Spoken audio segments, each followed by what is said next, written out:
పరిశుద్ధ గ్రంథంలో నుండి దావీదు కుమారుడైన జ్ఞాని అయిన ప్రసంగి పలికిన మాటలు 4వ అధ్యాయము 12వ వచనములో 3 పేటల తాడు త్వరగా తెగిపోదు అంటాడు. ప్రేమైన దేవుని పిల్లలారా, ఏ కుటుంబంలో అయితే భార్యాభర్తలు 3వ పేట అయినటువంటి యేసుక్రీస్తు వారికి దేవుని వాక్యమునకును దేవుని సన్నిధికి స్థానమిస్తారో ఆ కుటుంబంలో ఆ భార్యకు శిరస్సు భర్త అయి ఉంటాడు. వారు ఏ స్థితిలో ఉన్నా వారు సంతృప్తి కలిగి ఆనందంగా, నెమ్మదిగా, సమాధానంగా, శాంతిగా ఉంటారు.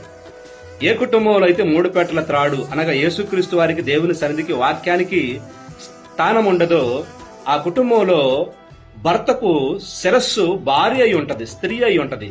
దేవుని వాక్యానికి విరుద్ధంగా ఆ కుటుంబం ఉన్నది కాబట్టి ఆ కుటుంబంలో అందమున్నా, జ్ఞానమున్నా, అధికారమున్నా, ఐశ్వర్యమున్నా ఆ కుటుంబంలో నెమ్మది, సమాధానం, శాంతి ఉండదు. ఏదో కలిసి బ్రతుకుతున్నామని అనుక్షణం చస్తూ బ్రతుకుతూ ఉంటారు. కాబట్టి యేసయ్యకు మీ కుటుంబంలో స్థానం ఇవ్వాలి.